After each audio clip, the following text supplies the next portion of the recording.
Dr.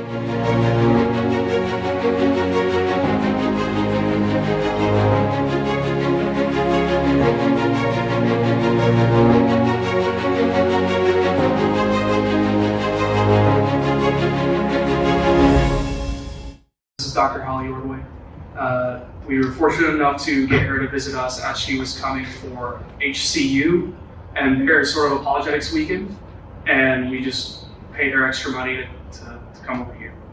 And I think her accolades are probably, I'm probably not going to say them all because I don't really know them all. But, and so feel free to jump in, but she's a visiting professor for HCU, as well as primarily works with Born on Fire, which is a nonprofit ministry, Bishop Robert Barron, and she's also obviously incredibly intelligent and does all the research and stuff and earns that spot as professor. Do you have any other like awards or?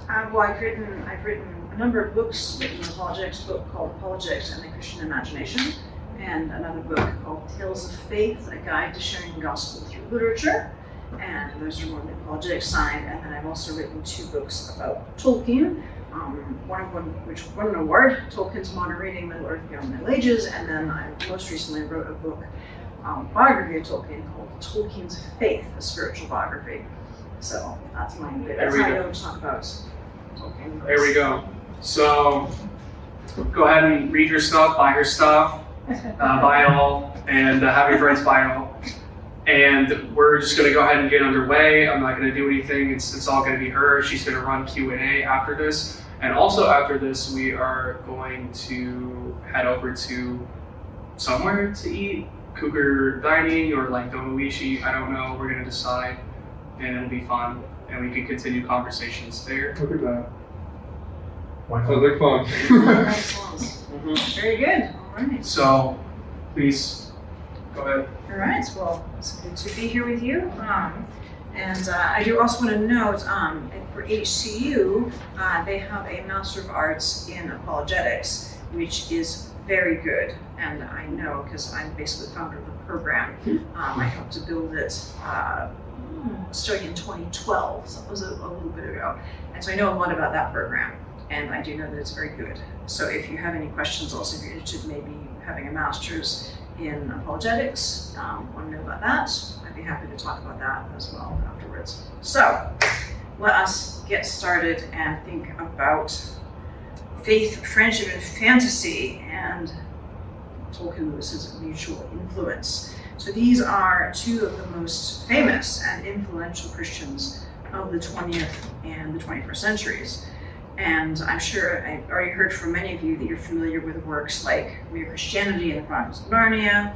And of course, Tolkien is most famous for The Hobbit and Lord of the Rings. So these are 2 great authors, and as it turns out, also great friends. Now the friendship between Lewis and Tolkien, this is supposed to work. You got it. Okay, good. Now it is. Okay, very good. Thank you, Mr. Computer, for working for me. So the friendship between Lewis, that's Lewis there on the left, that's Tolkien there on the right. This is really a significant friendship because if they had never met, it's entirely possible that we wouldn't know anything about either of them today. Because if Tolkien had not become friends with Lewis, then The Lord of the Rings would never have been finished, let alone published. As Tolkien put it years later, but for his interest and unceasing eagerness for more, I should never have brought The Lord of the Rings to a conclusion. Given that masses of Tolkien's output remained unfinished, let alone unpublished, this is all too likely to have happened. And conversely, without Tolkien, Lewis quite possibly would never have become a Christian, at least not during the crucial stage of his life when he had his literary career ahead of him. And so we wouldn't have had books like Mere Christianity, the Screwtape Letters, and the Chronicles of Narnia. As Lewis recalled, Tolkien gave him much help in getting over the last obstacle of his conversion. And there's a lot we could talk about, but what I want to do this afternoon is to explore the spiritual aspect of this really complex and interesting friendship. So the first thing to note is that it's surprising that they became friends at all. Lewis was an Anglican, a member of the Church of England, and Tolkien was a Catholic. And when these two men first met in 1926, the differences between Catholics and Anglicans were much more keenly felt than they are today in these happier, much more ecumenical times. Now, Lewis had abandoned his childhood faith and was an atheist when he met Tolkien, but he'd grown up in Northern Ireland, where anti-Catholic sentiments remained very strong. As he recalled, at my first coming into the world, I had been implicitly warned never to trust a papist. And at my first coming into the English faculty, explicitly never to trust a philologist. Tolkien was both. Now, there's certainly an element of humor here, but it's a humor about a very real prejudice. So Lewis's early upbringing might well have made him disinclined to become friends with a papist. So why should he spend time with Tolkien when there were so many other interesting people in Oxford? His diary entry from when he first met Tolkien at an English faculty meeting in 1926 shows that his first impression of Tolkien was not particularly enthusiastic. He is a smooth, pale, fluent little chap, no harm in him, only needs a smack or so. So that was his first impression of Tolkien. So what about Tolkien? At that time, English Catholics were a socially and economically marginalized group. This was a legacy from the Reformation in England, because civil disabilities had lasted long after the penal laws had ceased to be enforced. So for several centuries, it was illegal to be Catholic. It was illegal to practice the faith, and there were ranging from originally death and torture to things like not being able to have certain jobs, not being able to vote, very severe civil disabilities. And these continued into Tolkien's lifetime, and certainly or near to it. So for instance, Catholics were not allowed to vote until 1829, and Oxford University didn't allow Catholics to matriculate at Oxford until 1854. So in that way, Catholics were excluded from earning university degrees at one of the great universities of England. And these generations of exclusion had an effect. When Tolkien did matriculate at Exeter College in 1911, he was part of a tiny minority, only 4% of the student body. And then in 1925, when he took up the Ronaldson and Bosworth Chair of Anglo-Saxon, he was one of only 4 Catholics to hold professorial chairs at the university, and each of them was the first Catholic to hold that chair since the Reformation. It's not surprising that many Catholics were wary of Anglicans, or even hostile to them. For Tolkien, it would not have been surprising if Lewis's Ulster Protestant background would have been an additional red flag. So on both sides, this friendship might have died before it even got started. But that's not what happened. As the 1930s unfolded, the two men grew closer and closer, sparking ideas off of each other. As a friend remarked, they were like 2 young bear cubs sometimes, just happily quipping with one another.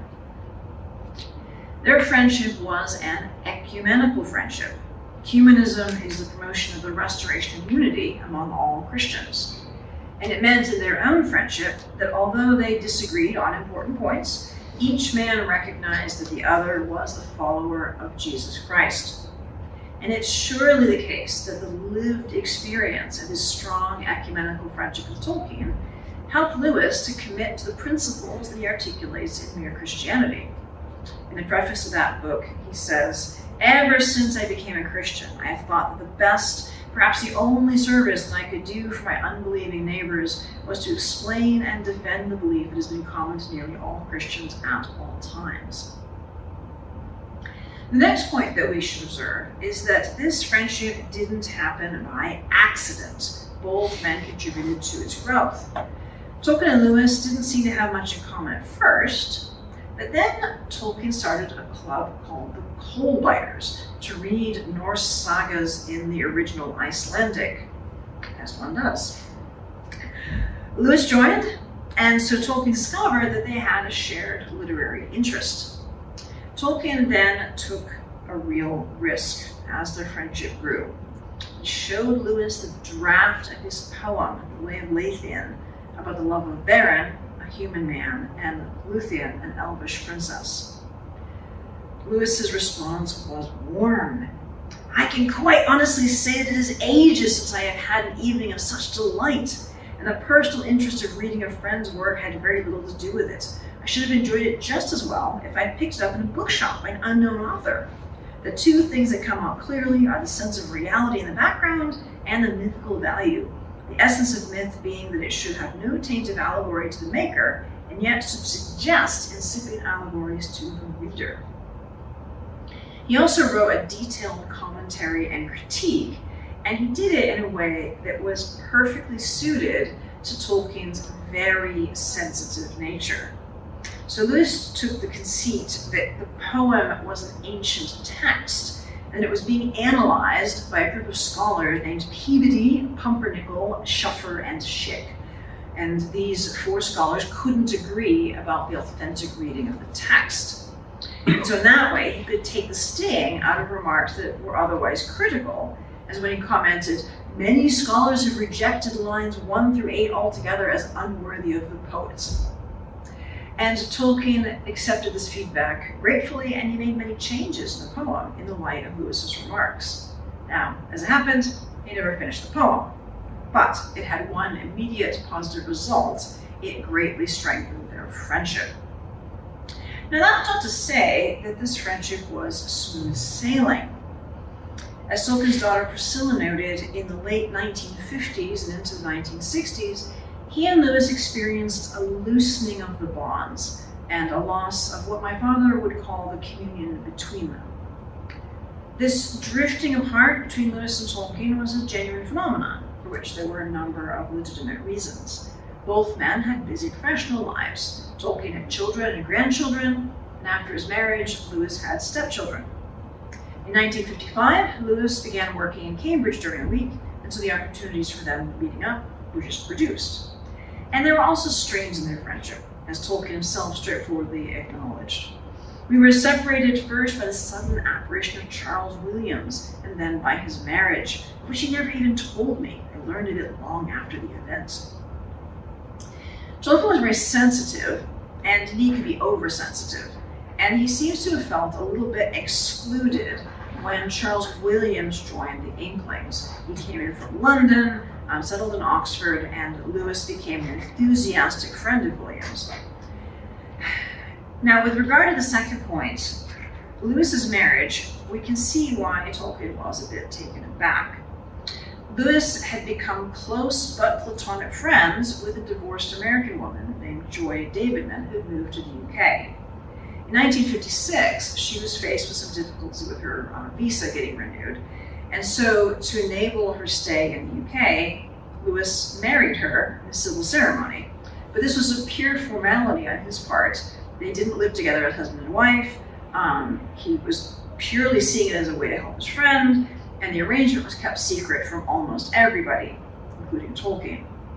And then Lewis fell in love with her, and they married in a Christian ceremony. And then they had a few years of happy life together before, sadly, she died of cancer. So Tolkien, quite understandably, felt upset by the fact that his best friend didn't tell him he got married. I mean, this is put a bit of a strain on the best of friendships. Either of these two issues really could have ended their friendship entirely. But Tolkien made a point of saying, after he acknowledged these strains, that we owed each other a great debt to the other, and that tie, with a deep affection that begot, remains. That there was a loosening of the bonds, for a time at any rate. They were in fact starting to reconnect.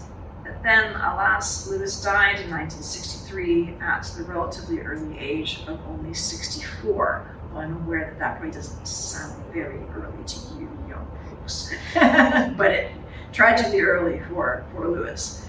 And Tolkien was devastated. He said that it feels like an axe blow near the roots. He had a mass said for Lewis, and he went to his funeral at the Anglican Church of Holy Trinity in Huntington Quarry. And that's C.S. Lewis's gravestone. Walter Hooper, who was Lewis's friend and literary executor, visited Tolkien soon after Lewis's death, and Hooper recalled that one of the points Tolkien made was that Lewis had not made enough time for me. And I explained to Coulter that Lewis's view was that Tolkien had not made enough time for him. I think he felt then that it was a pity that they had both claimed to be very busy, which they doubtless were, but you just don't really believe your friends will die. Friends they were, and friends they remained. But that friendship received one last test in 1964, the year after Lewis died, when his final book appeared in print. Letters to Malcolm, chiefly on prayer, is structured around the conceit of a series of letters to Malcolm, who is a fictional character invented to allow Lewis to discuss this topic in an informal way. And on the whole, it is a wise and insightful book, and it contains quite a lot that Tolkien could, and undoubtedly did, approve of and agree with. Yet, when Tolkien read it, he was also dismayed. He wrote to a Catholic correspondent that I personally found Letters to Malcolm a distressing and in parts horrifying work. I began a commentary on it, but if finished, it would not be publishable. There are a few points in Letters to Malcolm that may have irritated Tolkien, but what certainly distressed him at a deep level was Lewis's discussion of transubstantiation. That is, the Catholic doctrine that the bread and wine of the altar, when consecrated during the Mass, become the body and blood of Christ. Lewis, very uncharacteristically, says that he can't imagine and can't think what this could mean. And he uses very atypically dismissive language about it. He was not in good form, and I do suspect that his early death has something to do with it. I think that if he lived and revised the book, he might have thought better of his phrasing. And to Tolkien, who felt that the Blessed Sacrament was the one great thing to love on earth, it would have felt to him that Lewis was being dismissive about the central mystery of his faith. So with this in mind, we can better understand why Tolkien's commentary on Letters to Malcolm quickly shifted into a consideration of Lewis himself, and how Tolkien felt, at that moment at least, felt that Lewis had retained the anti-Catholic prejudices of his childhood in Ulster. But as it happens, Lewis was himself remarkably aware and self-critical about his ulterior anti-Catholic tendencies. One of Lewis's Catholic friends recalled that Lewis asked him for prayers that the prejudices instilled in me by an Ulster nurse might be overcome. There's no evidence that Lewis ever seriously considered becoming a Catholic, but he certainly strove hard against his own prejudices to achieve a charitable attitude to his fellow Christians in the Church of Rome. And in fact, Tolkien understood this. He vented his grief and his anger in his private commentary, but this does not constitute the whole of his response to Letters to Malcolm. In the margins of his copy, he adds an affectionate note. But the whole book is always interesting. Why? It's about Jack. That's C.S. Lewis, about Jack, by Jack, and that is a topic that no one who knew him well could fail to find interesting, even when exasperating. And it's this more measured tone that we find a few months later in Tolkien's comments in an article about Lewis.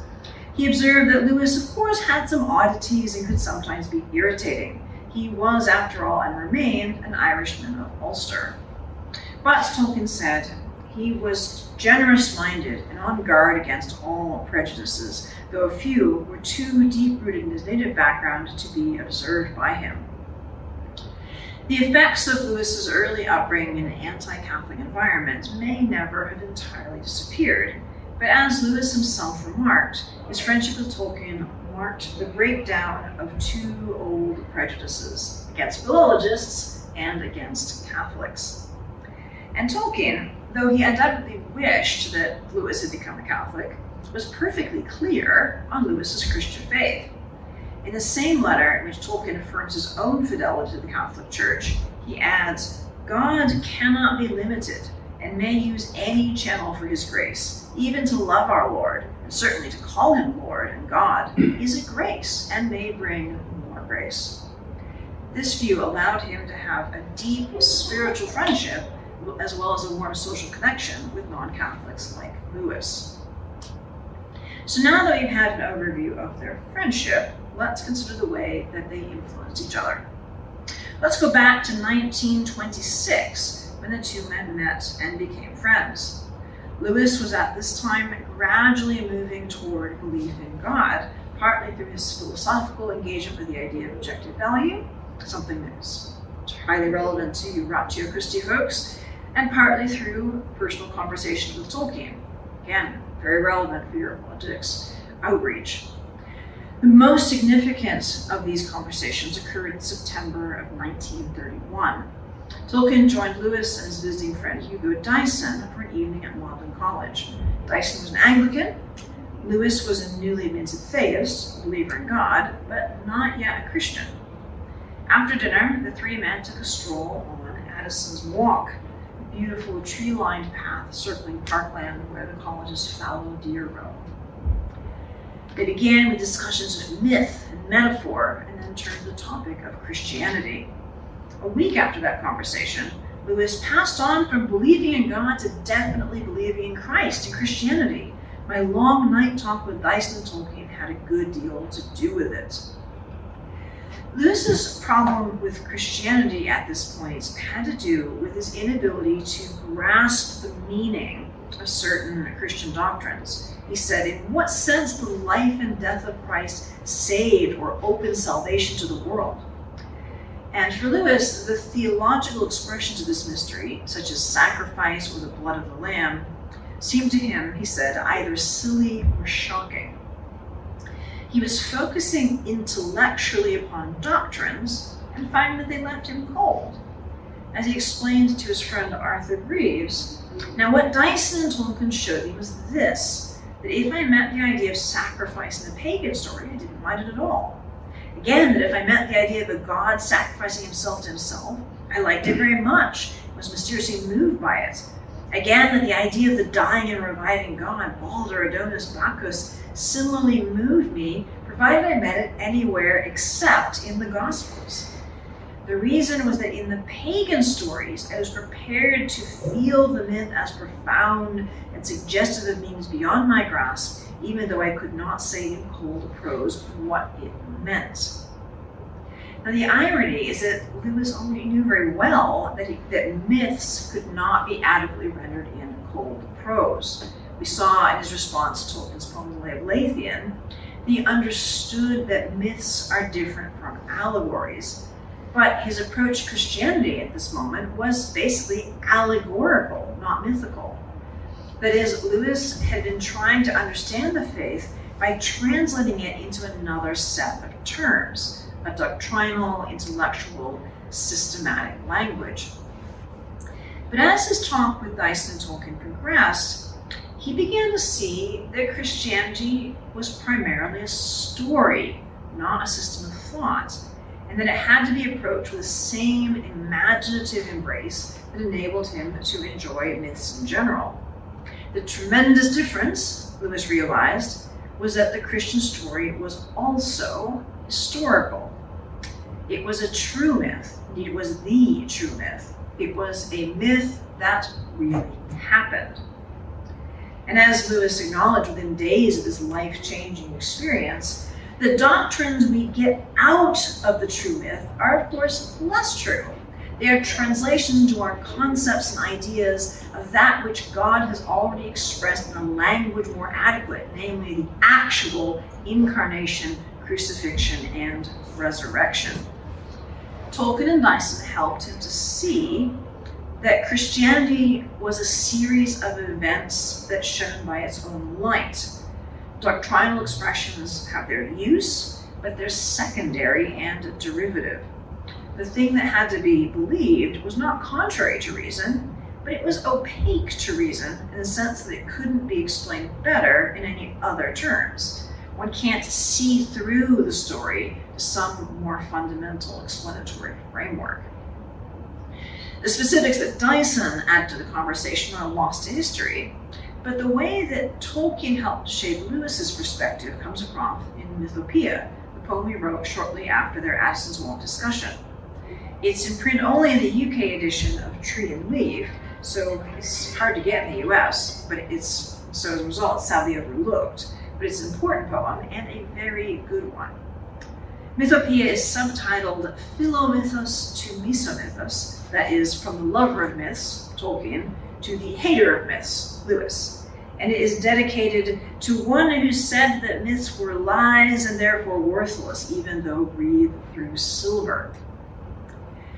Tolkien opens his poem by describing a materialist way of looking at the world as a mere collection of objects to be named and categorized, but without real intrinsic value.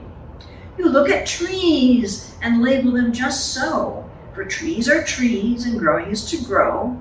You walk the earth and tread with solemn pace, one of the many minor globes of space. A star is a star, some matter in a ball, compelled to courses mathematical, amid the regimented, cold, inane, where destined atoms are each moment slain. But this, Tolkien says, is an inadequate understanding of the world. He sees no stars who does not see them first, of living silver made, that sudden burst to flame like flowers beneath an ancient song, whose very echo after music long has since pursued. There is no firmament, only a void, unless a jeweled tent, myth woven and elf patterned, and no earth, unless the mother's womb, whence all have birth. For Tolkien, you can't really see unless you recognize the meaning of what you see. Looking up into the heavens, we see space as only a void, unless and until we recognize it as a jeweled tent myth woven. To be myth woven means that the universe carries its meaning with it. Mythopoeia also celebrates human creativity in this universe full of divine meaning. Though all the crannies of the world be filled with elves and goblins, though we dared to build gods in their houses out of dark and light, and sow the seed of dragons, 'twas our right, used or misused. The right has not decayed.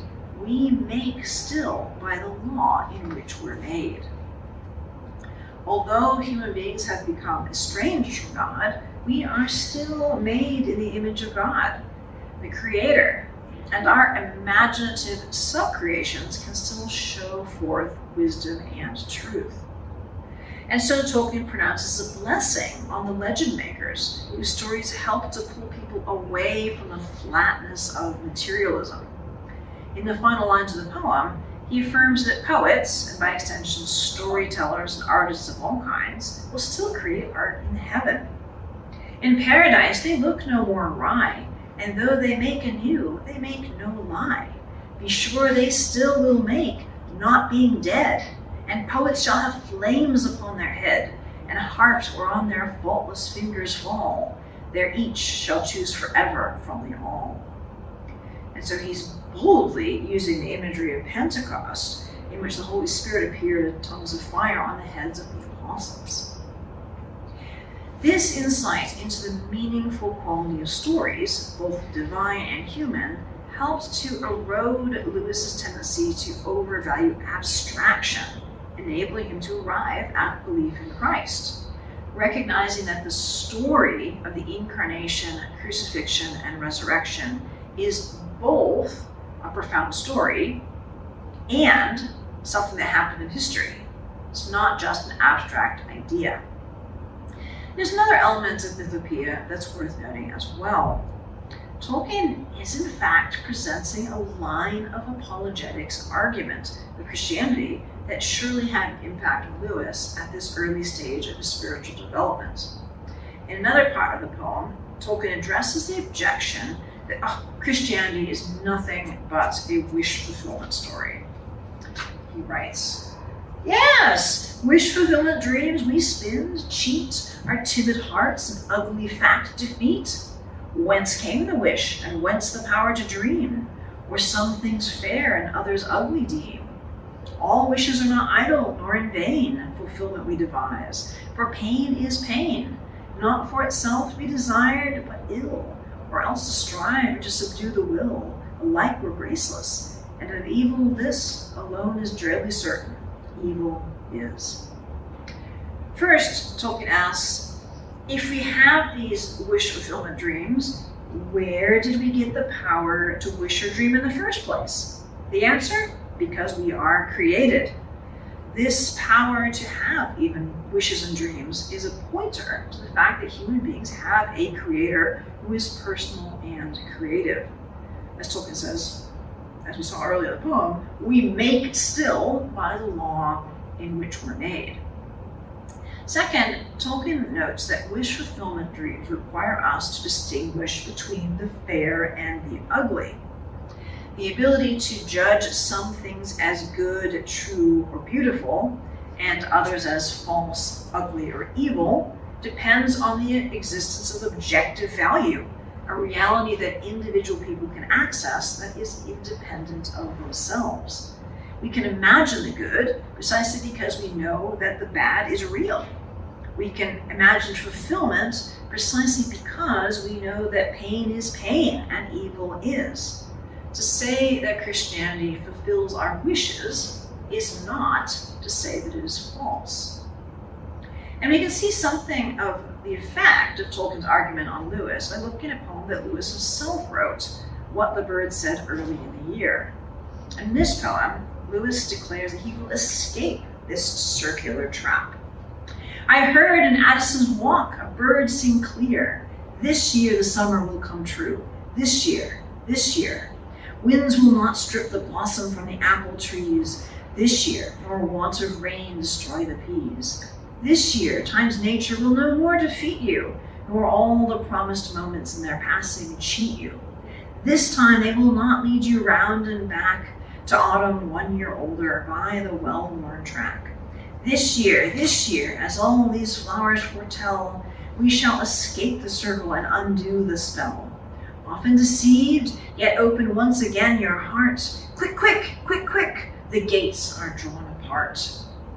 And fittingly, this poem is inscribed on a plaque in Addison's Walk. A new life in a larger, freer world we entered upon as the imprisoning gates of doubt are drawn apart. Tolkien had a significant impact on Lewis's conversion to Christianity, but it was not just a one-way influence. Lewis, in turn, had a significant impact on Tolkien's spiritual life. When the two first met in 1926, Tolkien was at a low point in his religious life. He had fought in the Great War, the First World War, and diligently practiced his faith, even in the trenches. But after he was demobilized and took up a job teaching at Leeds University in the north of England, he entered into a time of spiritual difficulty. For a stretch he had, he said, almost ceased to practice my religion. We don't know exactly how long this time was, but it was several years at the least, and might have been up to 9 years. But around 1930, by Tolkien's reckoning, he began once more to fully practice his faith. As with the onset of his time of spiritual dryness, we don't know exactly what brought about its end, but one of the factors involved in this renewal of his faith was certainly his friendship with Lewis. It seems very probable that the discussions and lively disagreements with his non-Christian friend over the next few years contributed to the gradual revitalization of Tolkien's own spiritual health. Iron sharpens iron, and one man sharpens another, as Proverbs 27 puts it. In explaining Christianity to an intelligent, thoughtful friend and colleague who would have actively challenged him, Tolkien would have found himself compelled to think more deeply about his own beliefs, what he held to be true and why. Around the same time that he was composing Mythopoeia, Tolkien wrote in his diary that not only did he enjoy Lewis's friendship, but it has done me much good from the contact with a man at once honest, brave, intellectual, and a lover, at least after a long pilgrimage of our Lord. The spiritual refreshment that Lewis provided to Tolkien continued through the years. Throughout the 1930s and the 1940s, Tolkien and Lewis met frequently at Inkling's gatherings and just to socialize, going on the occasional walking tour together and encouraging each other in their fiction writing. Tolkien found these interactions so spiritually helpful that he became alert to the surprising number of obstacles that seemed to arise when they were planned. Jokingly, he said that a minor imp of Slubgob's brood specially attends to preventing CSL and myself from meeting. And this is a reference to C.S. Lewis's book, The Screwtape Letters, which is dedicated to Tolkien. This book is a satire. It's a fictional correspondence between a senior devil named Screwtape giving advice to a junior devil, Wormwood, and Slubgob is another devil in charge of the Tempter's Training College. This book's upside-down perspective allows Lewis to shed a lot of light on the Christian life. Highly recommended. Now, as an Englishman, being very reserved, Tolkien would have avoided being over-earnest in directly saying how much he valued Lewis's companionship. But by making into a humorous reference to Screwtape Letters, he could say what he meant, that Lewis's friendship was a real help to his life as a Christian. Lewis's influence goes even further. Just as Tolkien had helped Lewis to grasp the meaning of Christianity as the myth made fact, so too, some years later, Lewis helped Tolkien to work through some difficulties in understanding the relationship of the Bible to history. One of the challenges to the church in Tolkien's lifetime was how to respond to modern developments in textual criticism as applied to biblical scholarship. New methods of critical analysis have been adopted, affecting how people, both academics and ordinary worshippers, approach the Bible. These methods provided insight into historical context of authorship and allowed for better editions of the Bible, but they were also taken up in a general cultural shift towards theological modernism. There was an increasing perception that science had disproved the inspiration and accuracy of the Bible, and that only the naive and uneducated could believe it as the church had traditionally taught it. And this led to a sense of tension in many Christians between the mythic and literary dimensions of the Bible and its status as an authoritative spiritual text. So if it was nothing more than an ancient myth, why believe it? But if rejecting modernist interpretations of the Bible meant taking a flat, literal interpretation, much of the beauty of the Bible was lost. Tolkien observed this shift in attitudes. He remarked in 1945 that some Christians had rejected the whole story of the Garden of Eden as soon as modern taste began to sneer. And that even among those who had not abandoned it entirely, many of them sort of tucked Genesis into a lumber room of their mind. Lumber was like an attic. Tucked into a lumber room of their mind as not very fashionable furniture, a bit ashamed to have it about the house, don't you know, when the bright, clever young people called. And Tolkien had wrestled with this very issue himself, for he noted, "I do not now feel either ashamed or dubious on the Eden myth." Not now, but at some earlier point, he had been among those who felt a bit ashamed of it and had, as he put it, forgotten the beauty of the matter even as a story. And now it is really important that we remember that for Tolkien, a myth can be true historically. So when he calls it the Eden myth, he's not saying anything about it not being historical, because a myth can be factually true and have a mythic dimension. So how had he come to terms with the Garden of Eden? Tolkien explained that while the New Testament, he says, contains virtually contemporary documents, the book of Genesis is separated by we do not know how many sad, exiled generations from the fall. But he says, certainly there was an Eden on this very unhappy earth, which the human spirit somehow calls. Our whole nature at its best and least corrupted, its gentlest and most humane, is still soaked with the sense of exile. Tolkien identified three influences that shaped his deeper appreciation of the Genesis account. The first was his own literary and linguistic work, which had helped him to convince the not yet Christian Lewis that a myth can also be true. Another, as he put it, was the firm guiding hand of Alma Mater Ecclesia, that is, our mother, the church. He probably had in mind the encyclical Divino Afflante Spiritu on the reading and study of Holy Scripture. In this encyclical, Pope Pius XII declared that Catholics should produce new editions of the Scriptures that unite the greatest reverence for the sacred text with an exact observance of all the rules of criticism, and explained that it was vitally important to identify the literary mode of a given scriptural text, as well as to understand the customary modes of expression and narration peculiar to the ancients. And a third influence that Tolkien identifies was an essay written by the now converted Lewis that made a defense of the story value of Christianity. The essay in question, probably myth became fact, was much indebted to the insight that Lewis had received from Tolkien and Dyson on their nighttime conversation at Addison's Walk. And now Lewis, returning the favor, enabled Tolkien to see more clearly that although a story's beauty, as he put it, was not necessarily a guarantee of its truth, it was a concomitant of it, and that the faithful are meant to draw nourishment from the beauty as well as the truth. And this seems to have helped Tolkien adopt a new and deeper reading of the story of Eden. The friendship between these two men had a wider effect, influencing many others. The group known as the Inklings formed around Lewis and Tolkien, and it was comprised mostly of Anglicans, but included a number of Catholics. To be sure, one of the members, Hugo Dyson as it happens, had a streak of anti-Catholicism and eventually became a source of real difficulty for the group's cohesion. But despite Dyson's interference, the group was remarkably ecumenical. Because it had grown in large part out of the friendship between Lewis and Tolkien, there was never a sense that Catholics were just tolerated. Sparks might fly, did fly, between the Anglicans and the Catholics, but Lewis never allowed disputes to destroy their collective understanding of themselves as being united in their Christian faith.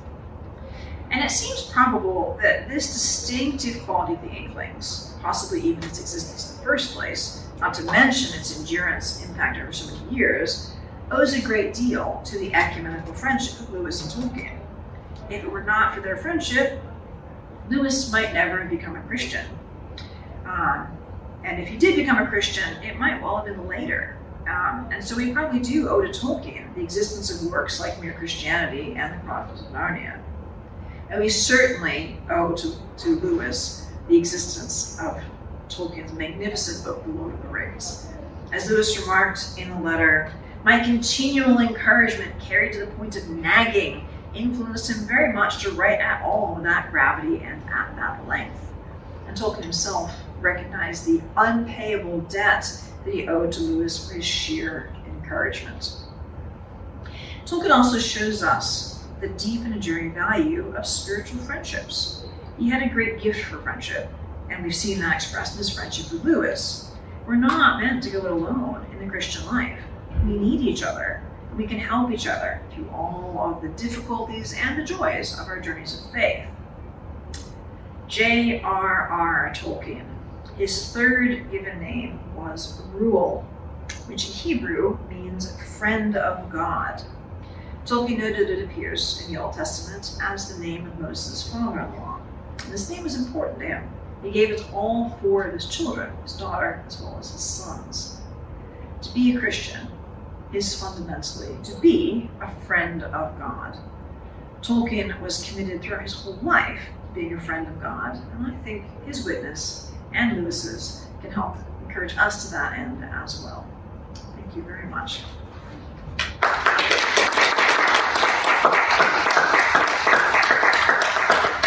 that in mind, I am happy to take any and all questions that you have.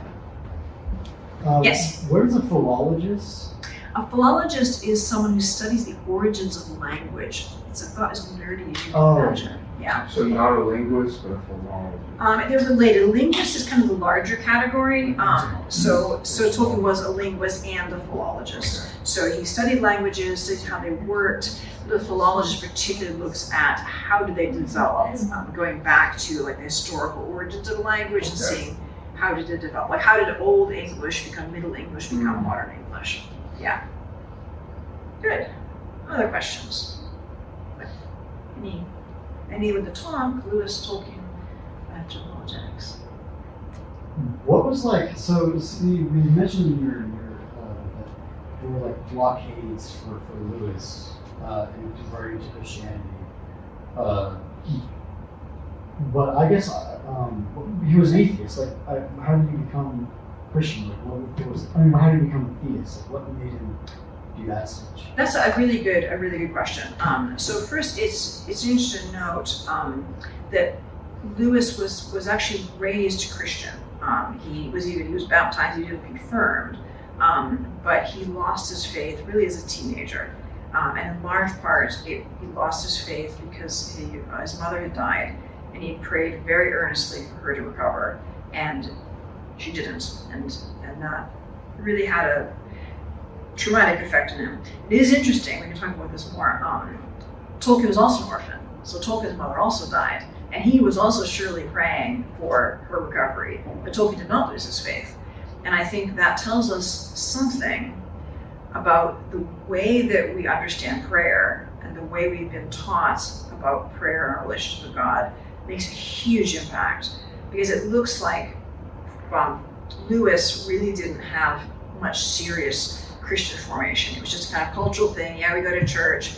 So he was praying for his mother, but he had this idea, and this comes out, he talks about this in his autobiography, Surprised by Joy. He had this idea that his prayer would be more effective if you get in the right frame of mind. Like if you could just really believe it, then it would be granted.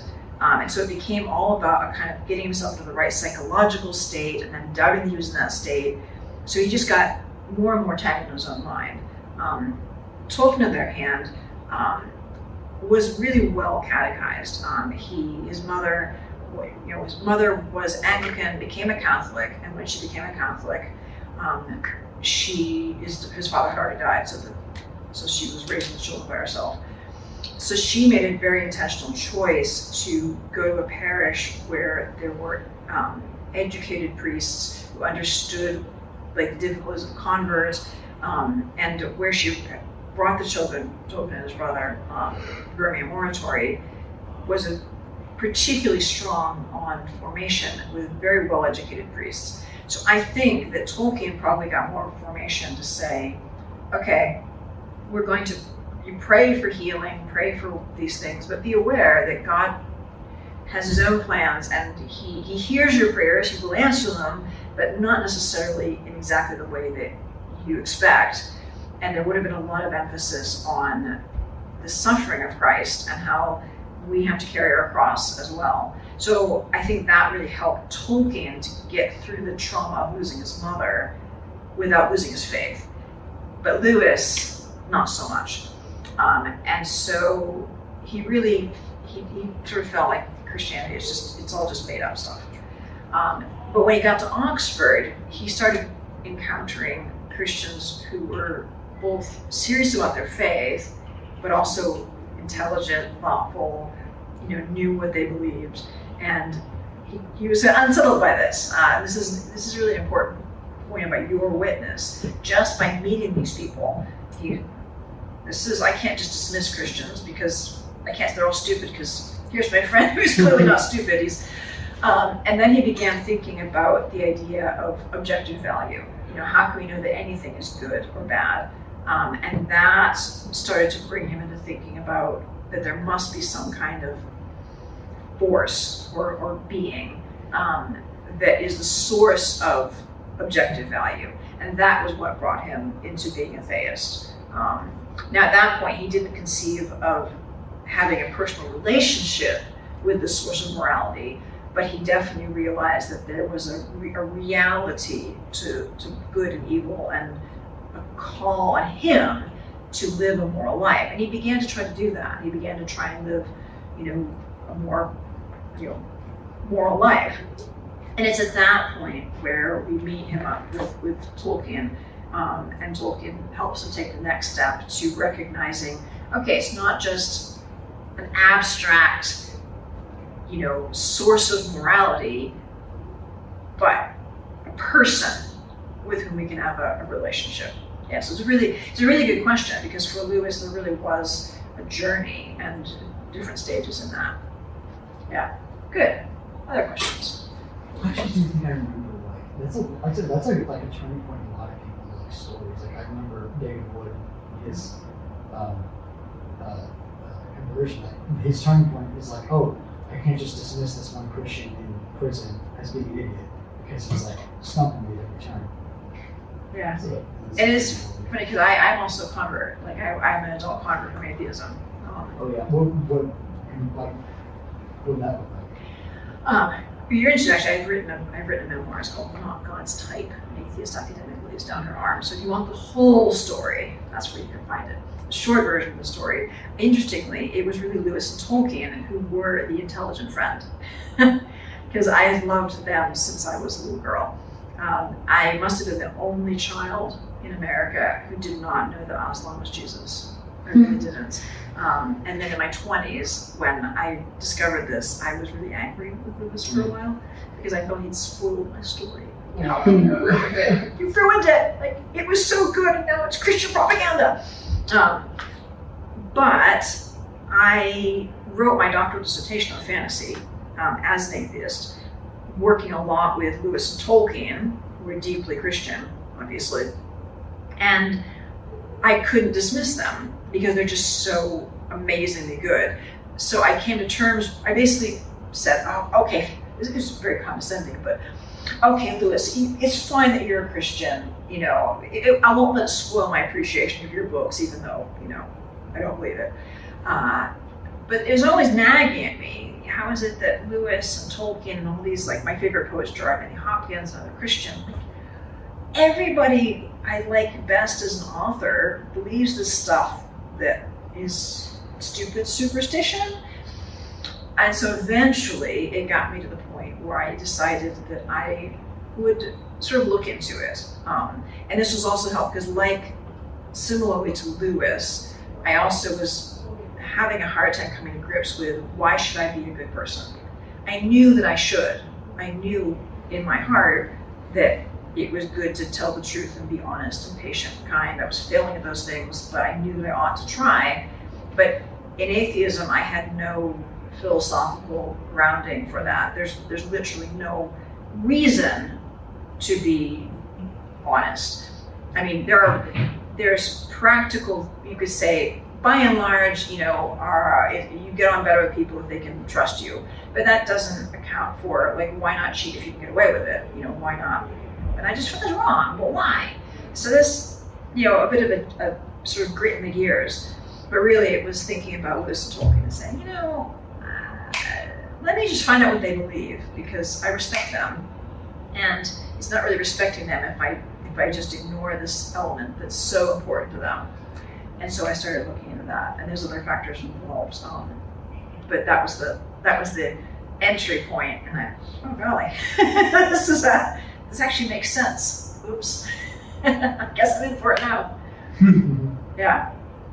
So I relate to Lewis quite a lot. Nice. So I've seen, I guess, like reenactments of Lewis and Tolkien's conversation in TV shows. Is that real, or is that just made up? Well, we don't have the actual words that they said in that conversation. So any reenactment is an imagining of what it might have been like. Okay. But it's sort of a historical fiction in the sense that we know they talked about these things. We have Lewis's letters remembering the conversation, and we have Tolkien's poem, which is based on that conversation. I like that. Oh, it's a great poem. Highly recommended. It's a fantastic poem. So those are kind of reconstructions, I guess. So as long as you don't take it literally as those are the exact words that they definitely said, I think it's a good imaginative entry point to sort of say, well, this is what that conversation was maybe like. Yeah. And I think it's, you know, in terms of apologetics, I think it's helpful to realize that, you know, there was this life-changing conversation, but they had been friends for years before that conversation. This wasn't just, boom, one day I had this conversation. It was a topic that kept coming up, they had different conversations, and then one day it just stuck. You know, something clicked in that conversation and helped him move to the next stage in his journey. And I think that's just really important to have that kind of patience, because I think when we want people to know the Lord, we can, you know, kind of get impatient out of a kind of like, but it's so good, you should, but pushing people or rushing them never works. It just never works. It makes them, the walls go up, they get defensive, and it actually hinders them in their walk. So we just have to be patient. So I think it's helpful to think about the fact that, when Lewis met Tolkien, Tolkien was a Christian, Lewis was not, and they had things in common. They enjoyed spending time together, and they just did that.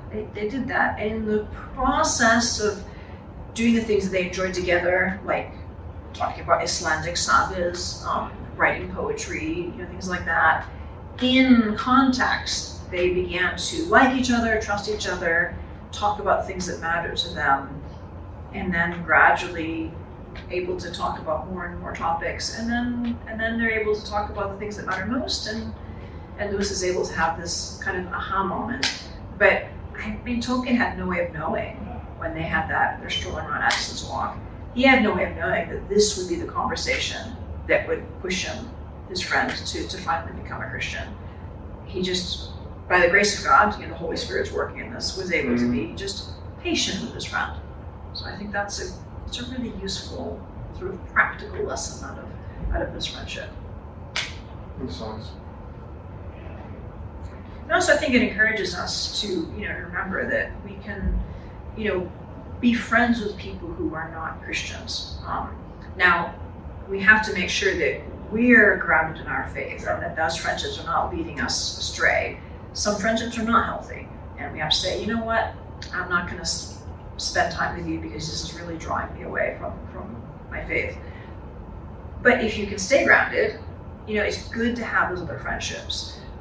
Partly because, as Lewis undoubtedly did with Tolkien, if it motivates you to learn more about your faith, to practice your faith, to worship regularly, to pray regularly, these are all good things. And you just never know when that person, you might never know, might be another student and they graduate and they go off, and then 10 years later they say, I'm a Christian now because I couldn't get out of my head those conversations I had, and they just stuck with me, and finally I looked into it. You'll know in heaven, but you won't know in this life. Okay. Other questions? On the topic of conversations, I've had some conversations with people, and sometimes it can feel like it's just not, like, even if you're like very, very light-handed about it, it just doesn't like compute or something. It just like goes over their head. Like, it's not just that it goes over their head. It's like, so I think I've told these people before about this conversation, but I was in my philosophy of art class, and I didn't quite remember because I actually wanted to be in class. Anyway, there's this kid who's going on about like this narrative about humanity is destroyed and stuff. And obviously the kid never drove across America, because if he did, he would realize actually there's a lot of nature that's really, really beautiful still. But anyway, I jumped on this idea that he's like, it's wrong for us to destroy nature, and nature is beautiful. Mm-hmm. So I asked him this question: is a landfill uglier than the Grand Canyon? Mm-hmm. I asked him that right after he finished his monologue, and then, like, as if someone was pointing a gun to his head, he was like, no, actually, some people like landfills more than the Grand Canyon. And I was just like, what are you doing? So, how would you handle, Well, that's a very interesting sort of case study, because I suspect that the reason he gave the answer is not that he felt that it was true, but that he felt his defenses had gone up. So something about the way that you gave that, I think he felt like he was being lined up to be in the receiving end of something. Yeah. And that may not have been your fault. Yeah. He might have had a bad encounter with somebody else who prompted him to do that. Because that, to me, is sort of a classic defense, move. Mm-hmm. And that's very common. And I think, have you ever heard of something called theory of mind? This is a really, really important skill for apologists. Theory of mind means what is the other person thinking? How are they perceiving this situation? And practicing theory of mind is hugely important. because it allows us to sort of think through, like, well, why are they responding that way, or what are these obstacles that are coming up? And so putting myself into that, and thinking, well, what might he have been thinking? Would say, like, okay, a little defensive, he's worried, he's stressed out about not being able to defend his view. Maybe he thinks he's going to get attacked in certain ways. So with something like that, I think one of the things that's a really good strategy is to honestly look for the places of shared value, not just as a strategic move. We have to, because people can tell when we're just kind of playing the game and looking for a strategic angle to make our point, to really find the places where we agree, and from there explore where we might disagree or where we might go.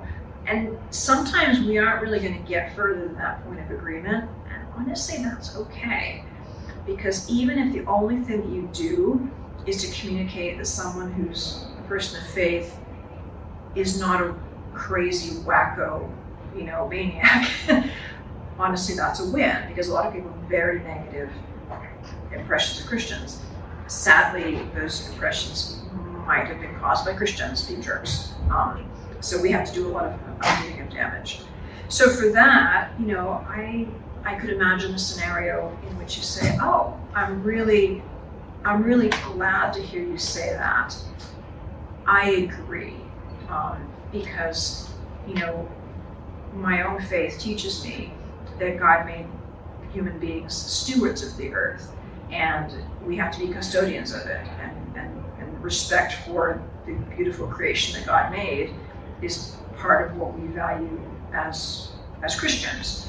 And I think that's true, and we, some of the environmentalists can get so extreme and sort of anti-human that it's very tempting to go the knee-jerk opposite reaction, to resist that and say, no, God made all these things, and pollution is bad. Dumping sewage into rivers untreated is bad. Like, we shouldn't do that. This is not a good thing to do.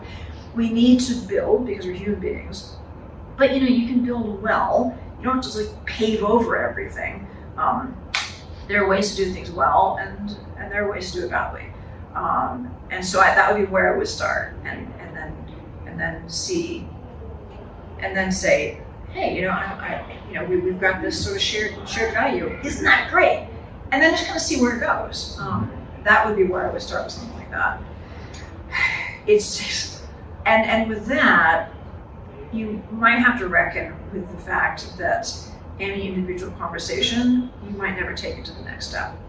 You've got to just pray, and do pray, that the Lord will put another person in that person's path who will help them take the next step. Now, if that person that you're talking to, say the guy in your class, is sort of responsive, like, oh, you mean you think that too? Then you can say, well, the thing that interests me is the idea that we have some criteria to judge, what's good and bad. So what's your criteria? And then ask them, like, how do you judge what's good or what's bad? Where do you draw the line? And because you started by genuinely affirming, you are kind of indicating, I'm not setting this up to be a gotcha. And then you can have a conversation. Does that make sense? Yeah, now that I think about it, it kind of sounded like a gotcha, because it was too simple of a question. Just to make him restate what he said. Yeah, and again, good intentions. I totally see where you're going with that, but it just triggered the, okay, that guy's going to try and trip me up. Yeah. Good. Other questions? What is imaginative apologetics? Right. Well, basically, that's a phrase of describing just a certain toolkit with apologetics. So for instance, philosophical apologetics, which probably most of you are more familiar with, has to do with thinking through, like, what are arguments that we can present to help convince people that what we believe is really true. Cosmological arguments, all sorts of things like that. And management apologetics is working on helping people find these questions meaningful. I'm going to try really hard not to launch an entire lecture on this. So basically, here's the challenge that Imagine Apologetics is trying to face. In order for people to receive what we want to share with them about the faith, they have to care. They have to find it meaningful. That's step one. If they don't find the questions meaningful, like you've got these great questions on there. Just turn the other way around, I can't read them. Is the Bible true? Is the Bible true? Yeah, is the Bible true? Does God exist? Yeah, so these are great questions, but these words have to be meaningful to people first. Why should we care that whether the Bible is true or not? Honestly, and that is something that I think we can set more lightly to that question than you might think. This might shock you, but I became a Christian, was baptized as a Christian, believing Christian, without being convinced that the Bible is completely true. Mm-hmm. I believe that it contained accurate historical narratives about the death and resurrection of Jesus Christ, and that he is who he says he was. And if he is who he says he was, he proved it by being raised from the dead, okay, I'm a Christian. That's the core. It was after I became a Christian that I was open to the question of, okay, well, what's the truth status of this book that we are that we care about? And then I became convinced, like, oh, it is authoritative, it is true. Great, that's really helpful to know. Now this shapes my life of faith. It was not necessary for me to become a Christian.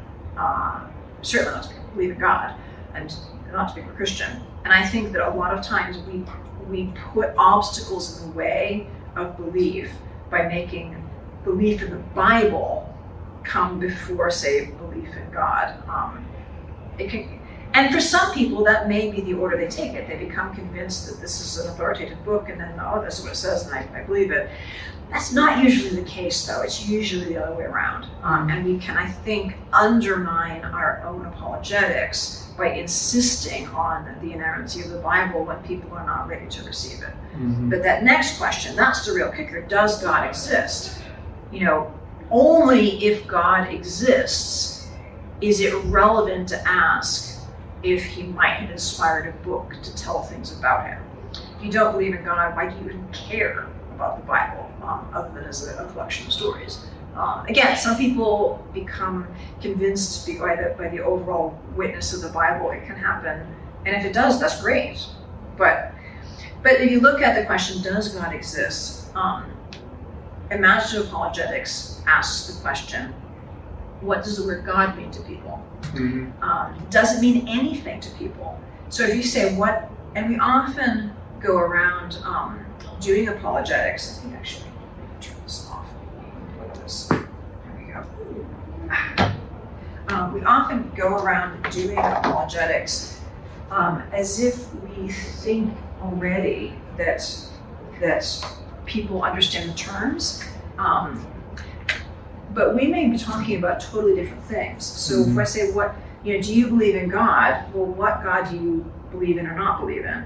So when I was a college-age atheist, the idea of God that I had was, this old man in the sky that sort of puts rules. And I don't believe in that God. That's a stupid God. That's not who God is. God is the ground of all being. God is being itself. God is not one being among many. He certainly isn't this dude with a beard, who's going to blast you if you say a swear word, So if people have that idea of God, then trying to convince them that God exists just makes us look really dumb and doesn't convince them.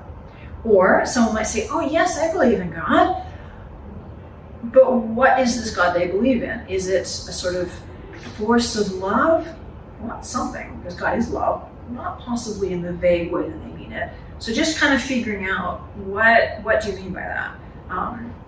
And so the work of the imagination is fundamentally about meaning making. That's what the imagination does. imagination is not just about stories like Lord of the Rings or Chronicles of Narnia.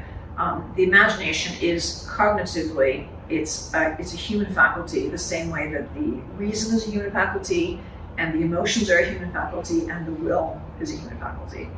And so what imagination does is it creates images. So I have very poor vision, hence the glasses. I'm very short-sighted. So if I take my glasses off and say I'm waiting for Shane to guide me across the room, I'm going to see these sort of moving figures, and they're giving me some data, but I have to piece it together and say, is that moving blur Shane who's going to lead me to the room, or is it a random undergraduate that I'm going to embarrass if I say, hey, to them?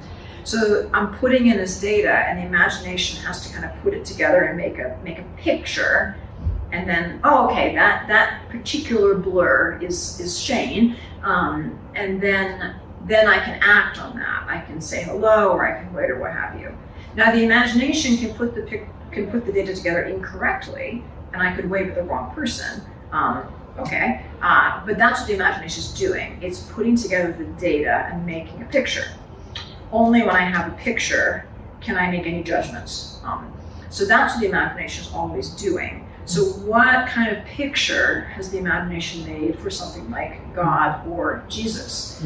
For a lot of people today, it's way blurrier than me without my glasses. It's like a vague, I don't even know what it is, and it's so or vague. counterfeit. Yeah, it's so vague that you can't even really care about it because it's just not even a coherent picture. So part of what we need to be doing is giving people better stories, better images. Somebody who has read and loved Chronicles of Narnia has got some materials for thinking about Jesus that you don't have otherwise, because at least you have this idea of the lion, he's not safe, but he's good, and there's some substance there. That really helped me to become Christian. I was really having a hard time with how can the creator God who made the galaxies also be a person. And really it was a language in the wardrobe, rereading that and really imaginatively entering into this Aslan character. Obviously that's not who Jesus is exactly, but it gave me a picture of how it is that God could become flesh and then dwell among us. And that enabled me then to take a further step. So the work of imaginative apologetics is really about meaning making. And there's lots of ways that can happen. Some of it's in language, things like metaphors, examples. Some of it's just taking the time to ask questions. It never hurts to ask questions. I'll come back to that in a second. But also things like film, that's a really great avenue for apologetics. Watching a film and talking about it, because it gives people real things to look at, or if they like to read, stories. And that also, apologetically speaking, is fruitful because we're trying to convince people to change their lives. And as a convert, I can tell you, it's scary. It's a big deal. And so if we touch too close to that personal decision, it's very natural to clam up, because it's just asking too much of me. So stories give a little bit of distance, and they can allow you to talk about things that are super important, but they're not about me. So you can talk about characters dealing with issues of faith, or characters doing bad choices or good choices. And then each person can apply that to themselves when they think about it, on their own.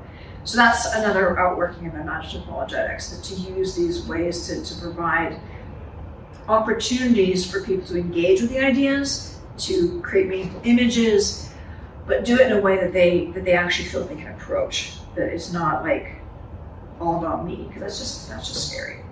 Yeah, so that's imaginative apologetics. And that is if I'm not mistaken, imaginative apologetics is one of the key things at HCU and that program that sort of sets it apart from some other apologetics programs? Yes. So there's definitely, that's a huge element in that. So really, one of the ways we describe HCU's apologetics program is as a degree in cultural apologetics, in that we're learning how to engage the culture. And there's a whole arc of courses that have to do with looking at culture, and looking at culture in different times. There's a course on ancient and then medieval literature and philosophy, and you might think, why should I read, Greek myths or a medieval poem? But apart from the fact that it's great literature. But what it does is it allows you to enter into the headspace of people who think very differently than we do today.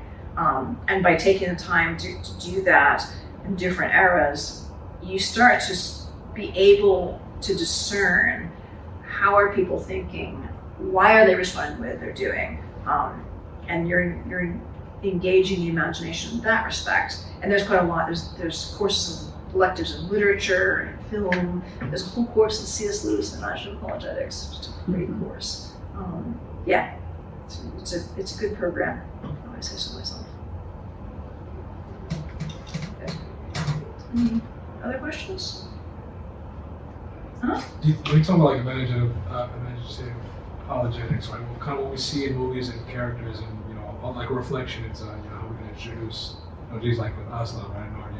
You think it could also be like a slight reverse where what we see in movies maybe, like for example, have maybe anti-Christian like messages, I don't know, like the Matrix, or I don't know. Even what we see in Marvel, right? Like kind of these almost Gnostic concepts and ideas, like kind of just coming back like the multiverse, and people just kind of accept it. Like, that's just what's normative. How can we also kind of address that or combat that? Well, that's a really good question, and I think the key is that we want to have discussions about the films, but without having an agenda. Yeah. So if it's a film that has ideas that are contrary to Christian understanding, then at some levels it is going to be incoherent because they're not true, or they're going to have implications that go to places that people don't want to go. So we don't have to exactly combat them, but we need to think about them. What would it be like? Do you really think we live in this kind of world? What would that be like? What are the assumptions here? What's going on? Or even on a more just a narrative level, do you think those are good choices? What would you do if that were the case? Just using a film like that to get people thinking about moral choices or about the nature of reality, that's apologetics. Again, I think in our current culture, it's not even start at square one. It's like start at square zero, maybe square minus 3. Yeah. And that's just how it is. We have to meet people where they are, because where else are we going to meet them, right? It's just the nature of the environment. It wasn't the case 50 years ago, but you know what? We don't live 50 years ago. We live now.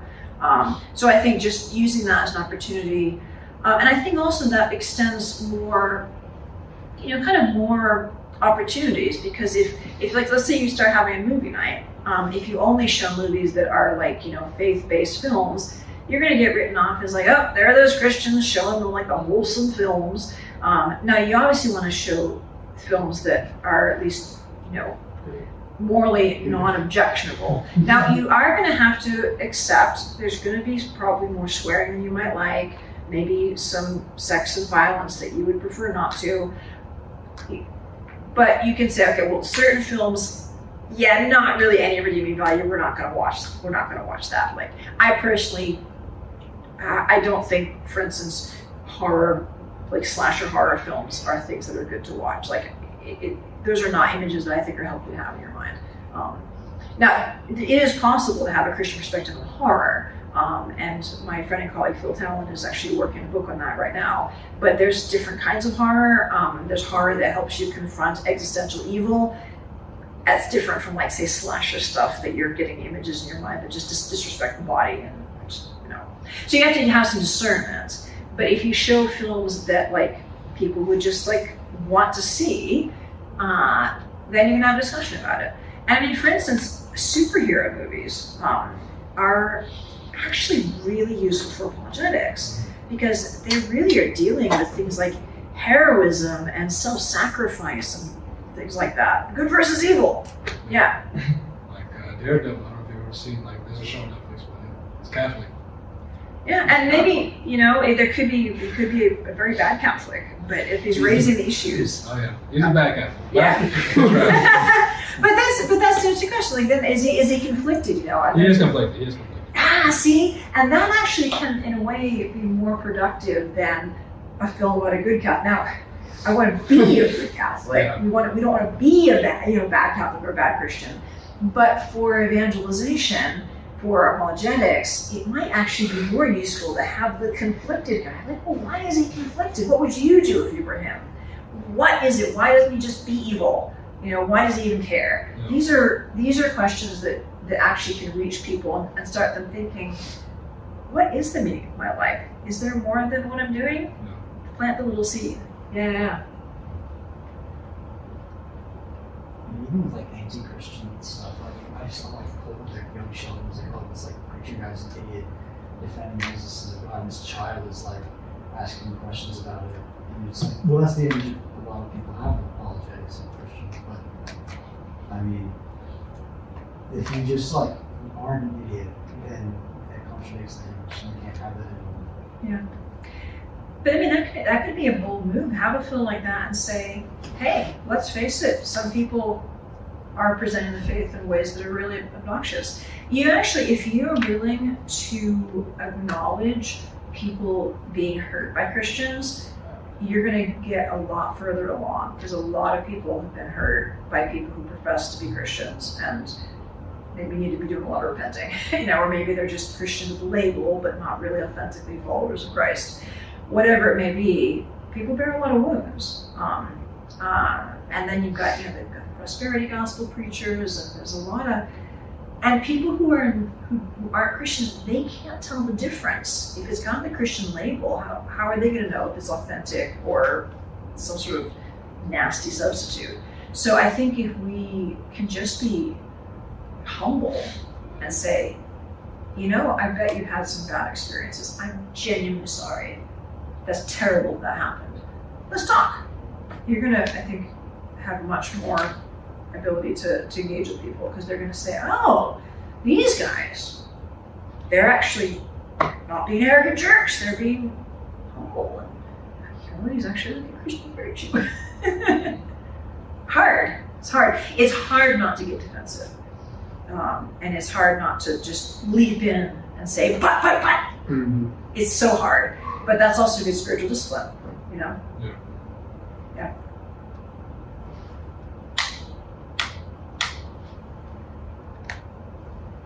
And just on the topic of imaginative apologetics, would screw tape letters be considered that? Oh yeah. Okay. Absolutely. Yeah, and that's genius, because Lewis could have written a bunch of essays in which he just said, here are some insights about prayer, here's some insights about temptation, and they would have been full of wisdom, but not nearly as gripping. Would have been as fun. No, and it sticks with you with the reversal that you have. Screw tape basically saying, oh, it's so terrible that he's learned how to pray, we must stop him from prayer, and then you translate that and like, oh, I should pray, and really seeing the foibles and the way that the demons can exploit that, it makes it much more meaningful and just memorable and clear. So that's a great example of imaginative apologetics. Okay. I want to keep that in my brain then. Yeah. Do you have any works of fiction? I mean, have I myself written any? Yeah. No. Okay. No, I mean, I suppose at some point in my career I might try a hand. I've written poetry. I've published some poetry. But actually in my book, Apologetics for the Christian Imagination, as I was writing the book, I realized that I was writing about imaginative apologetics purely in a propositional form. And I thought, this is not exactly going the way that it should. So I decided, I wrote a poem at the end of each chapter that reflects on the theme of that chapter, in imaginative terms. And that was a really fun exercise, and I think helpful to readers. So each chapter ends with a sonnet that recaps the themes, but does it imaginatively rather than propositionally. But yeah, all my other books are nonfiction. Though I have edited a volume of J.R.R. Benny Hopkins' poetry, so that's the closest I've come. Not my poetry, but his poetry. What are some of your favorite works of fiction? Wow, I mean, I'll give you 2 guesses Yeah. about my favorite authors. So I'm really a huge fan of Lewis and Tolkien.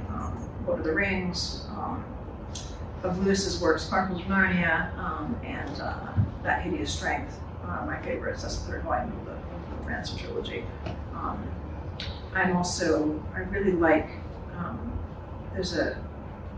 going back to the classics, Jane Austen. It's great. Love Jane Austen.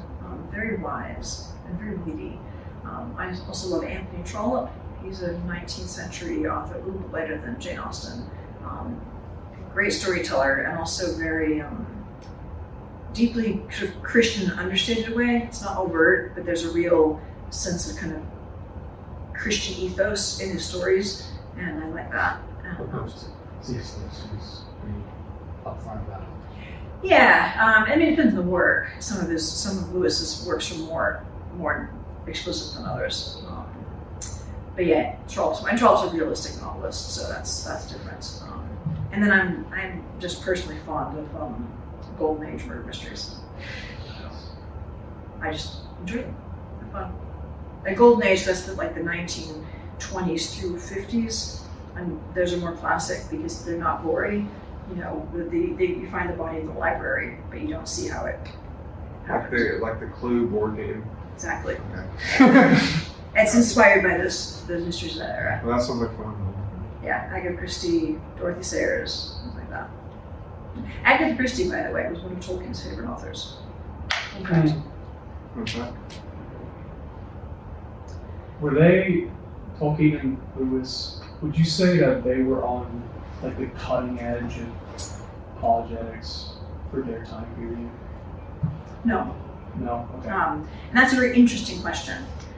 So for Tolkien was not doing apologetics at all. That he was very clear that was not his calling. Now he was, and this is something I write about in my biography of him, he was actually very involved in what we would sort of say Christian ministry on campus. He was involved with the Newman Society in Oxford. He was involved with the Newman Association, which was for Catholic educators. He was very visible sort of publicly visible as a Christian in a way that, especially in that era, to be visible as a Catholic he encountered prejudice, and it was sort of socially disadvantageous for him. But he was making himself present to students and being involved with students, and he was a member of the Catenians, actually a founding member, which is basically a Christian men's group, just for ordinary men to get together and sort of support each other and living godly lives and raising their families. So he was very involved in that kind of level, at this sort of pastoral level as a layman. But it was not his calling to do sort of more public apologetics and theology. What he did was he had a lot of one-to-one interactions, and that he's been overlooked by that. But he was a great letter writer, and so there are a lot of instances of him just having conversations. In his collected letters, there's some wonderful pastoral letters to his son when his son was going through kind of a slump in his faith. So he does a lot of I guess you could in a way call it apologetics. He talks about the meaning of the Gospel of John, but it's very individual. It's very one-to-one. He didn't do public stuff. Yes. And I think that's really useful because Lewis did have that calling. He did go and do all these things sort of publicly. And I think that's really helpful because they both had a tremendous positive impact in quite different ways. Yes, I wanted to draw attention to the fact that being an apologist doesn't necessarily mean you have to be like Francis Schaeffer or William Lane Craig. Right. Yeah.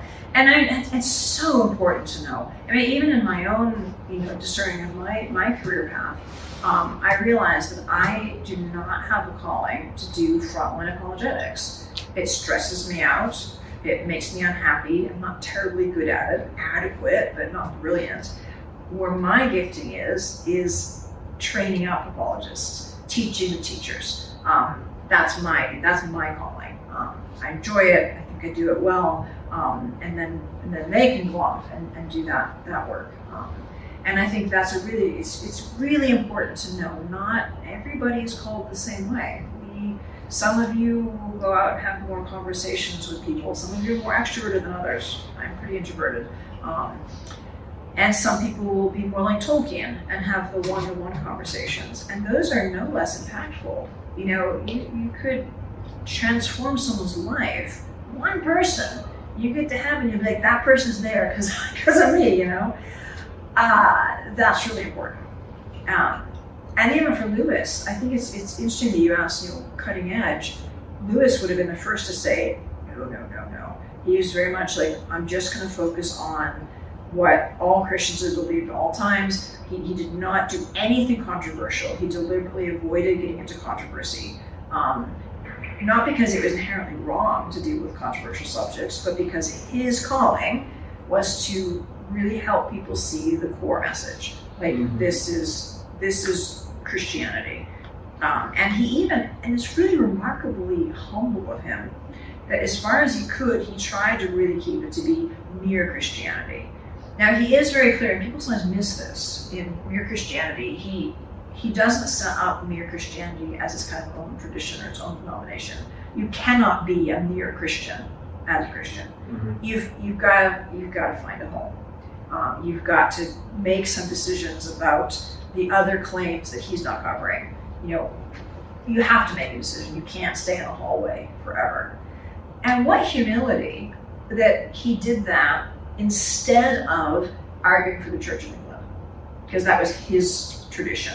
And obviously he felt that it was true, or he wouldn't have been in the Church of England. But he recognized that his Catholic friends, his Orthodox friends, his Methodist and Wesleyan and Baptist friends, that they were all Christians. And he had the humility to say, I'm not going to push you in any which way, but I'm going to help you come to know the Lord Jesus Christ. And then he'll take it from there. And that's beautiful. And that meant that he was really not doing anything new. He wasn't tackling controversies, he wasn't cutting edge, but what he was doing was taking the eternal truths and really making them accessible to people in his day, his time. And that's something that we're all called to do, now today. You have a question. I wanted to ask at least one question, Yeah, you're allowed. You're even allowed more than one if you want. I have heard from a certain individual that if Catholics have St. Thomas, Protestants have C.S. Lewis. What your thoughts on this, I guess? I think it's a fun thing to say, but I mean, they're both great thinkers. Thomas Aquinas is obviously a more comprehensive theologian, but Lewis wasn't trying to do that. So I think Lewis intellectually was certainly the equal of Thomas Aquinas. I think Lewis is an absolutely brilliant man, just amazingly brilliant. And what he was also a thoroughly humble man, and he didn't need to prove himself. He just did what he was called to do, and I think that's really beautiful. And Thomas Aquinas, I think similarly, he did what he was called to do, which was to be a theologian, and also write a few hymns. He wrote some hymns, and they're very good ones too. Wow, nice. So yeah, just doing different things. But I think it can sometimes be easy to underrate Lewis's intellect because he's so clear, because he's so understandable. It's like you look through, probably not in the bayous here in Houston, but if you look into really clear water and you see the bottom underneath, and if the water's really clear, it looks like it's just shallow, but in fact it's really deep. That's Lewis's writing. Like in Mere Christianity, he's so clear that you feel like you're just getting the idea. Yeah. Oh, that was easy. Try explaining it yourself and see how easy it is. The way he uses, metaphors and images, what he chooses to write about and what he doesn't is genius. And then he also had philosophical training. That was where he started out. He was originally even teaching philosophy at Oxford. Have any of you read The Abolition of Man? That In class. Yeah, that is a really, I think, an important book for apologists, and it is his most philosophical book. I really encourage you to read that, and I encourage you particularly to read it with a companion book. My friend and colleague Michael Ward has written a book called After Humanity, a guide to C.S. Lewis's Abolition of Man, where he basically walks you through the whole book and unpacks it and really shows you what Lewis is doing. And it's really, really helpful because Abolition of Man is a very difficult book. It's Lewis at his highest and most sort of intellectual, but also with some of his brilliance with his metaphors, and he's really addressing specifically the idea of objective value. Is there such a thing as objective value? And that is, I think, really at the root of our current cultural issue. And it's also very interesting because Abolition of Man is based on 3 lectures that Lewis gave at the University of Durham in England for a lecture series to an audience that was mostly secular. He was not speaking to a Christian audience. So his whole of Abolition of Man makes no reference to Christianity. He's deliberately just addressing the idea of objective value as a concept, deliberately not making it into a Christian argument. And I think, and I taught this book for many years, I teach it in my apologetics classes, and some of my students can be a bit thrown by that, like, but he's a Christian, right? Yes, but what he's doing is he's tackling a root issue in a way that allows his audience to come to grips with it. He even uses, instead of using the phrase objective value, he uses the word Tao, T-A-O, from Chinese thought, and he uses that to mean the way or objective value. And that's it. It's a skillful move because it's kind of weird. And so he's talking about the Tao, are you within the Tao? And what he's doing is he's sidestepping all the baggage people have. People like, oh, objective value, you Christians are always on about that, or natural law, morality. Oh yeah, I heard it all before. But by giving it a different word, same concept, just a different label on it, he's able to give you a fresh insight and really think about it. And Christians too, seeing it really with fresh eyes. Brilliant. I was going to say, do you think that's like when Paul talks about like the Greeks have a king and the Jews like a Jew? Yeah, absolutely, absolutely. Because the truth is the same. It's just like you can just take one section of it and then approach it in the way that your audience can handle it. It's absolutely Pauline kind of approach. Yeah, so I really recommend that. And I do recommend it with the companion book After Humanity because it helps. It really helps. What are some Jane Austen books that you recommend? Oh, no, I mean the classic Pride and Prejudice is really the best, and the BBC version of it, the film version, is really good, especially for us who can appreciate, Colin Firth coming out of the water with his shirt all wet. Very, very nice to look at. Yeah. No, Pride and Prejudice is really the best, I think. Yeah, good to read. Another question? No. No? Are you scared? Yeah. I think the Q&A section is very important. Don't you? I would agree. Yeah. Just want to make sure your phone isn't blowing up. Oh, for sure, please. What? It's fine. No, I mean like your story. Just Oh, How's your I got iCloud. I paid maintenance and it's fine. There you go. So. So I want to, I guess, formally wrap us up, which doesn't mean that we're done, because like I said, probably gonna go eat food and talk for those of you who want to. And you're also welcome to join us. And so just a few reminders on, I guess, what's next for us. This is not for us, but hey, if you want to go, that's fine. Thomistic Institute, they are always meeting on Wednesdays. That's their time. Wednesdays at 4 p.m. in the Catholic Newman Center. And this coming Wednesday is Belief in God Rational.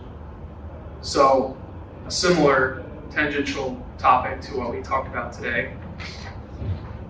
Next Monday for us, what's scheduled is Adventists, so Seventh-day Adventist discussion, history behind them, and that's sort of what we've been working through. We've been working through cults for a large majority of this semester because y'all have been encountering them, and so wanted to make sure that y'all are well equipped and know where these guys are coming from, so that you can, to tie it into this lesson, when you're talking to these people, you can arrive at step 0 rather than step 2 and talk past each other, and you can form that imagination correctly, and you can actually have a good conversation with someone who's in one of these cults and maybe bring them out. So that'll be next for us on Monday. And then April 10th is when we have our next guest speaker, Dr. Lou Marcos, and he's going to be speaking on why Christians should read the classics, which he almost touched on, but not quite. So Dr. Lou Marcos is going to be teaching on that. And also on the same day, I do have more flyers, plenty of flyers to hand out to your non-believing friends. Brandon McGuire, who's a YouTube apologist, will be on campus, and he will be doing the kind of change my mind kind of thing, but like a more respectful version of it. And so we want to make sure that we're hyping that up as much as we can. And I will hopefully be passing out a lot of those, and if y'all want to help me out, let me know. So I just want to chime one thing. Yeah. It's so great that you're doing how to engage with different cults. And I would say we were talking about before about like finding the common ground. It really works. I remember one time earlier in the year I was in San Antonio? No. Some city, I don't remember. No, it was in Portland, Oregon, sorry. And sitting in a park, and a couple of Mormon missionaries came out to talk to me. And of course, I will admit that my first thought was, oh no, I was eating an ice cream cone, like I just made my ice cream cone. I'm like, I am an apologist. So I just started chatting with them when they came out.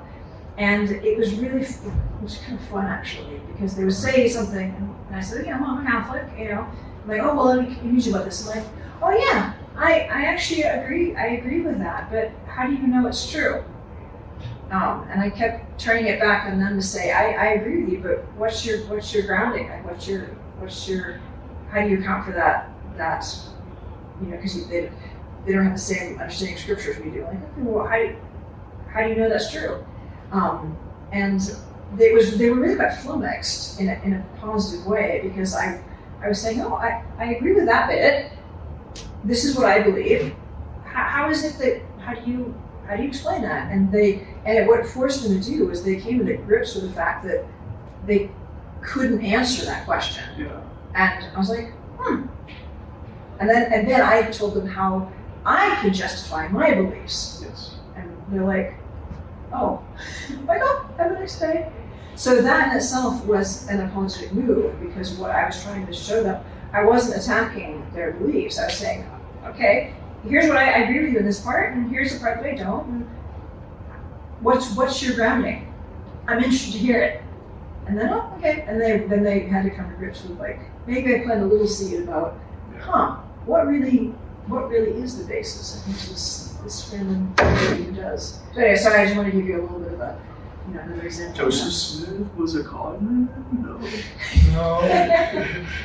Yeah, well, he was, but we shouldn't say that to them. Yeah. Or tell them that they're in cults. Yeah, true but not helpful. Yeah. Yeah, sorry I interrupted you. No, it's good. That was really most of it. Let's go ahead and pause that. Is it bad?